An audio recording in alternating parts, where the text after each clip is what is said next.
Perkenalkan, kami dari kelompok 12 kelas G, jurusan Psikologi Pendidikan dan Bimbingan, program studi Bimbingan dan Konseling. Yang terhormat, dosen pengampu mata kuliah Bahasa Indonesia, Bapak Asisten Profesor Dr. Andi Agus Salim AG, Sarjana Pendidikan Magister Umat Nurani. Dalam video kali ini, kami kelompok 12 akan memaparkan materi tentang yang pertama, tanda baca dan ejaan, yang kedua, kalimat efektif, yang ketiga, cara mengacu, dan yang keempat, contoh petunjuk untuk penulis majalah pekarya. Baik, materi pertama akan dibawakan oleh Rizka Nabila dengan NIM 230404500012. Yang materi kedua, Raiska Valtika Dewi dengan NIM 230404501026.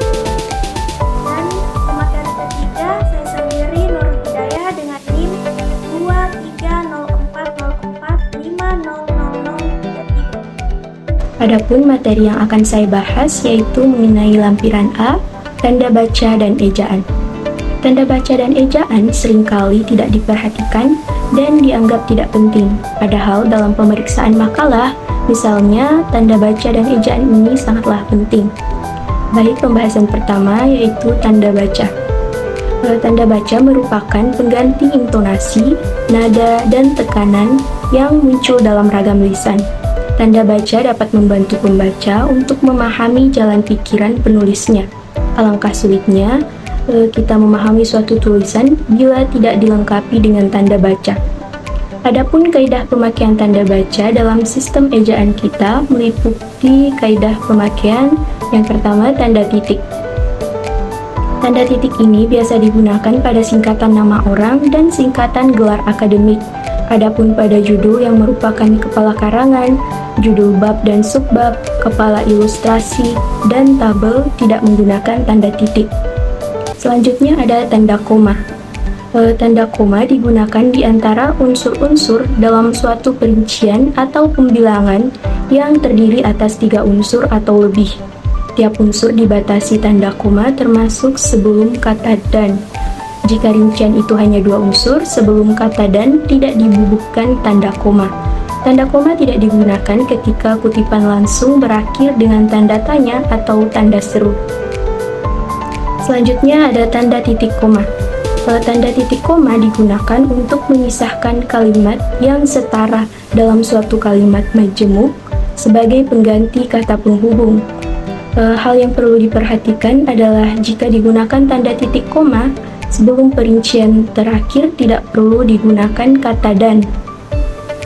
Selanjutnya ada tanda titik 2. Tanda titik 2 digunakan pada kalimat pelengkap yang diikuti perincian berupa kata atau frase.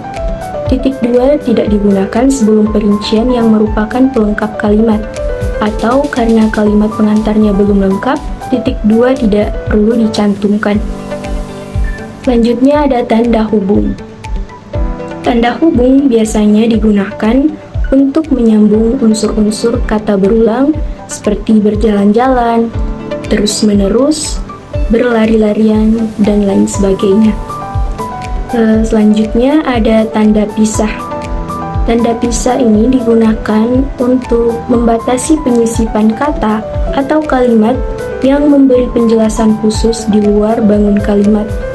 Tanda pisah juga dapat dilambangkan dengan 2 buah tanda hubung tanpa spasi sebelum dan sesudahnya. Baik, pembahasan yang kedua yaitu ejaan. Berbeda dengan tanda baca, peraturan ejaan bersifat jauh lebih ketat. Perubahan ejaan harus berlandaskan kesepakatan konvensi yang dianut dan dikuasai oleh selingkung bidang, khususnya jika berkaitan dengan masalah peristilahan selingkung. Adapun pemakaian ejaan yang pertama yaitu pemakaian huruf kapital. Dalam penulisan nama atau penyapaan atau pengacuan secara tertulis kita sering tidak yakin nama atau pengacuan seperti apa sajakah yang dapat diawali dengan huruf kapital. Berikut ini adalah uraian mengenai nama dan pengacuan apa saja yang harus menggunakan huruf kapital. Yang pertama, nama Tuhan dan kitab suci, termasuk kata ganti untuk Tuhan. Yang kedua, unsur nama orang. Yang ketiga, gelar kehormatan, keturunan, dan keagamaan yang diikuti nama orang. Yang keempat, nama jabatan dan pangkat yang diikuti nama orang. Yang kelima, nama bangsa, suku bangsa, dan bahasa.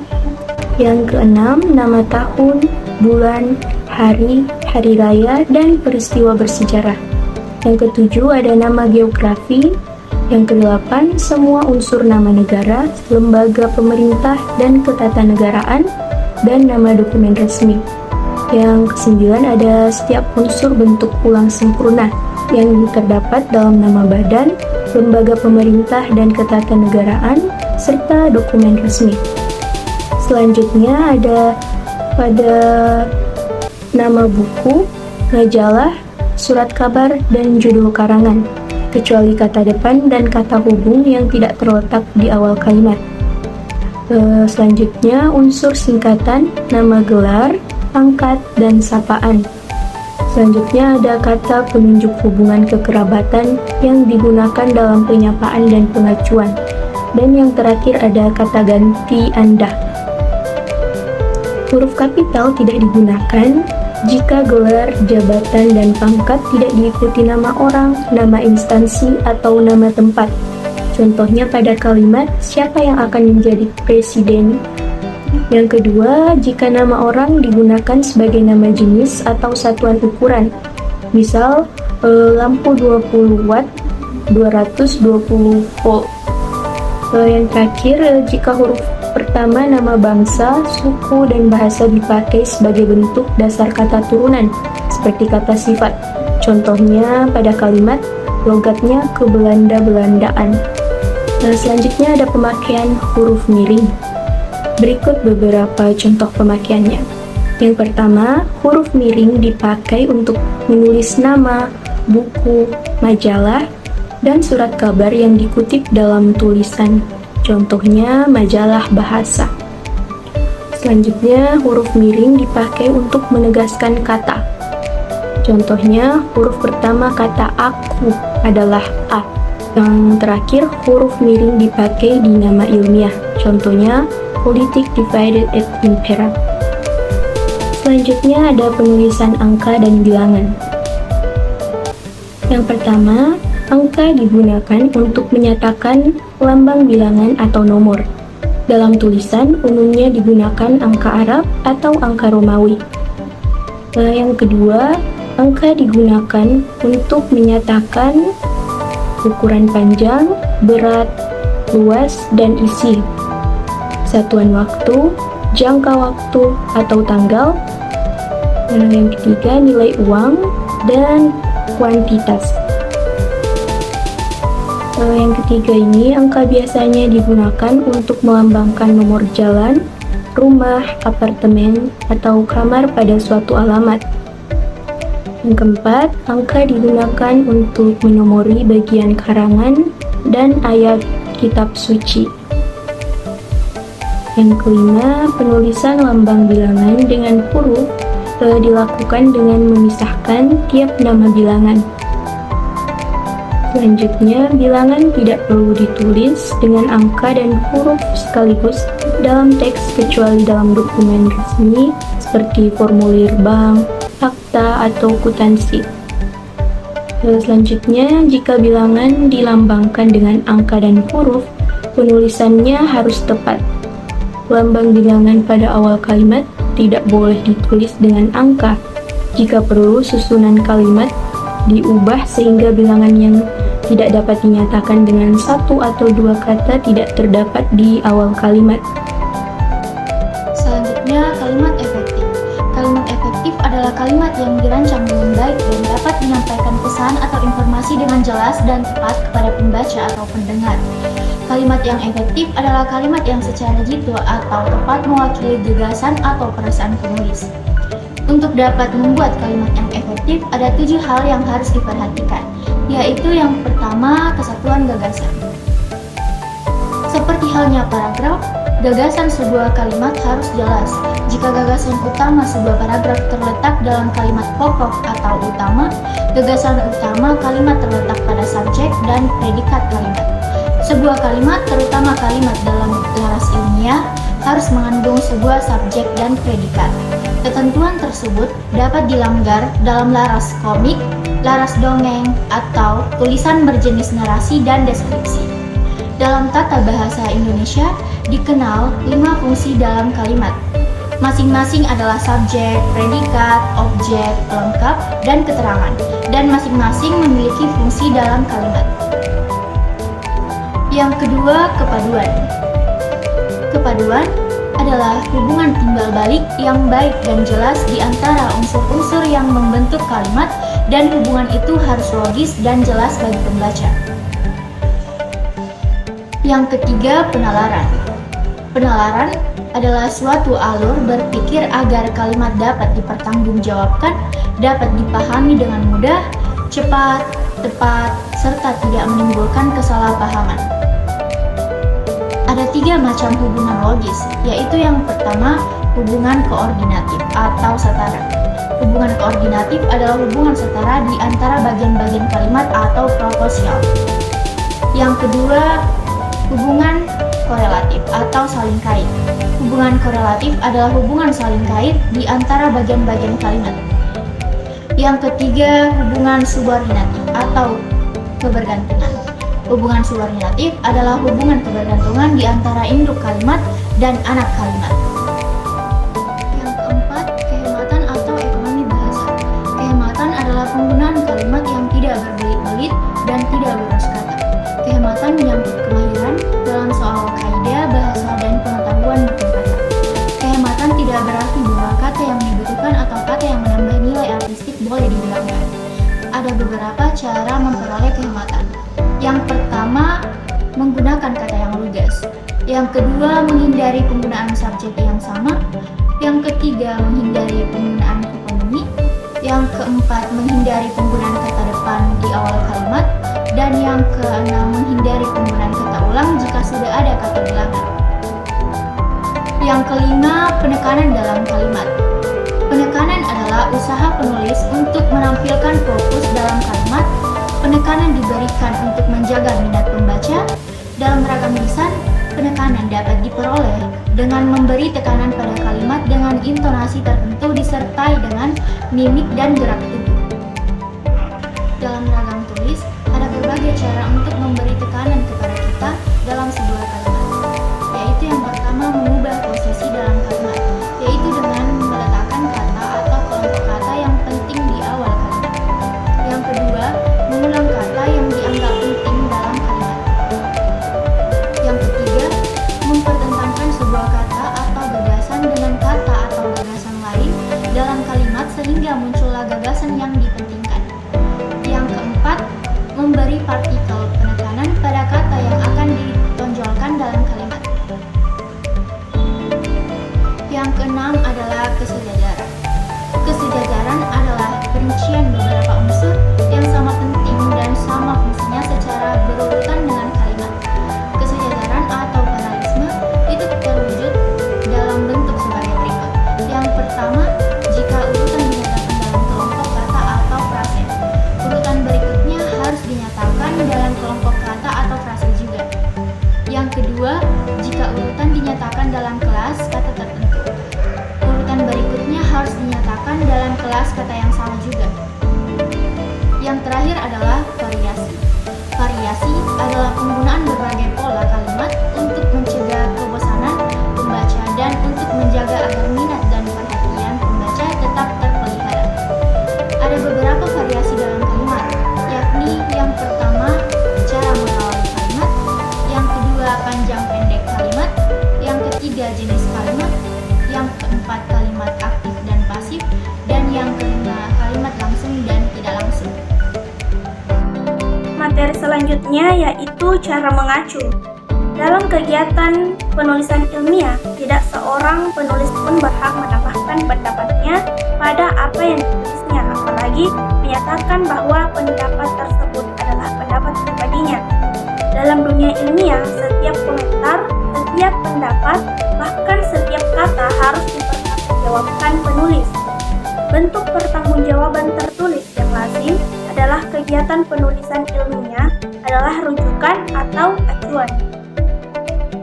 Rujukan atau acuan dapat berupa yang pertama, daftar pustaka, yang kedua, daftar acuan, yang ketiga, pengacuan di awal kalimat, yang keempat, pengacuan di akhir kalimat, yang kelima, pengacuan di akhir paragraf, dan yang terakhir keenam, catatan kaki. Setiap rujukan mematuhi aturan tertentu yang ditetapkan oleh lembaga, media, atau bidang selingkuh masing-masing. Misalnya, aturan pengacuan yang diberlakukan untuk skripsi di Fakultas Matematika dan Ilmu Pengetahuan Alam Universitas Indonesia tidak sama dengan tidak berlaku untuk skripsi Fakultas Psikologi Universitas Indonesia. Langsung saja, yang pertama, daftar pustaka. Frasa daftar pustaka bersinonim dengan bibliografi dan kepustakaan, yaitu semua buku, karangan, dan tulisan mengenai suatu bidang ilmu, topik, gejala, atau kejadian. Nah, sumber yang didaftarkan mencakup sumber-sumber yang diacu dan yang tidak acu. Sumber yang diacu adalah sumber yang digunakan penulis sebagai sumber informasi untuk tulisannya. Sumber yang tidak acu adalah sekalian buku dan sumber pustaka lain yang pernah dibaca oleh penulis tetapi mungkin tidak digunakan untuk penyusunan tulisannya. Yang kedua, daftar acuan. Acu berarti menunjuk atau kepada, merujuk, dan acuan berarti rujukan referensi. Dengan demikian, arti kedua kepustakaan yaitu daftar kitab yang dipakai sebagai sumber acuan untuk mengarang dan sebagainya. Sangat tepat menggambarkan pengertian yang dikandung daftar acuan yang bersinonim dengan daftar rujukan dan daftar referensi. Dengan kata lain, dalam daftar acuan hanya didaftarkan sumber-sumber pustaka yang memang dan benar diacu penulis untuk menyusun tulisannya. Daftar acuan memuat sekalian pustaka yang menjadi sumber sintesis kerangka pemikiran penulis serta melandasi alasan pemilihan topik, metode penelitian, dan proses analisisnya. Yang ketiga, pengacuan di awal kalimat. Yang keempat, pengacuan di akhir kalimat. Yang kelima, pengacuan di akhir paragraf. Cara menuliskan pengacuan di akhir paragraf sama dengan di akhir kalimat. Jika sumber yang diacu baik di awal atau di akhir kalimat maupun akhir paragraf lebih dari satu, urutan pencantumannya diawali sumber tahun. Penerbitannya tertua ke tahun yang paling muda. Dengan kata lain, urutannya tidak berdasarkan abjad penulis sumber yang diacu. Yang keenam, catatan kaki.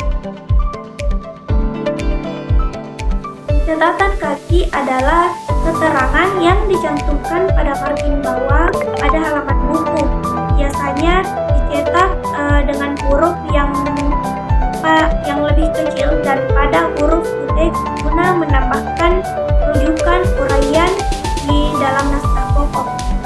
Nah, hubungan antara catatan kaki dan teks yang diberi penjelasan biasanya dinyatakan dengan nomor penunjukan. Nomor penunjukan yang sama untuk teks dalam catatan kakinya, baik dalam teks maupun pada catatan kakinya. Nomor tersebut dicetak sebagai superscript, yaitu huruf yang berukuran lebih kecil daripada teks dan berada sekitar setengah spasi lebih tinggi daripada teks. Dengan peranti lunak Microsoft Word, misalnya pembuatan catatan kaki dapat dilakukan secara otomatis. Pilihan untuk menandai hubungan juga tersedia beragam.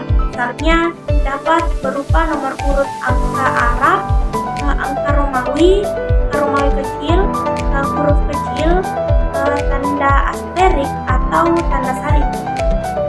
Materi selanjutnya yaitu contoh petunjuk untuk menulis majalah. Langsung saja, yang pertama pemilihan topik. Pertama-tama, pilihlah topik yang menarik dan relevan untuk membaca majalah. Topik tersebut harus sesuai dengan minat dan kebutuhan target pembaca. Yang kedua, penelitian. Setelah memilih topik, lakukanlah penelitian mendalam untuk mengumpulkan informasi yang akurat dan terkini tentang topik yang akan ditulis. Gunakan sumber-sumber yang terpercaya seperti buku, jurnal, dan situs web resmi. Yang ketiga, rencana penulisan. Buatlah rencana penulisan yang terstruktur dengan menyusun garis besar artikel, menentukan subtopik, dan merencanakan alur cerita atau argumen. Yang keempat, menulis artikel. Saat menulis artikel, pastikan untuk menggunakan gaya bahasa yang sesuai dengan majalah yang dituju. Gunakan bahasa yang menarik maupun tentang informatif. Yang kelima, penyuntingan. Setelah menyelesaikan artikel, lakukan penyuntingan untuk memastikan kesalahan tata bahasa, ejaan, dan fakta telah diperbaiki. Yang keenam, desain dan tata letak. Jika memiliki kemampuan desain grafis, pertimbangkan untuk membuat desain dan tata letak artikel agar lebih menarik secara visual. Yang ketujuh, penyampaian artikel terakhir. Kirimkan artikel terakhir Anda sesuai dengan petunjuk dari redaksi majalah tersebut. Pastikan untuk mematuhi batasan waktu pengiriman.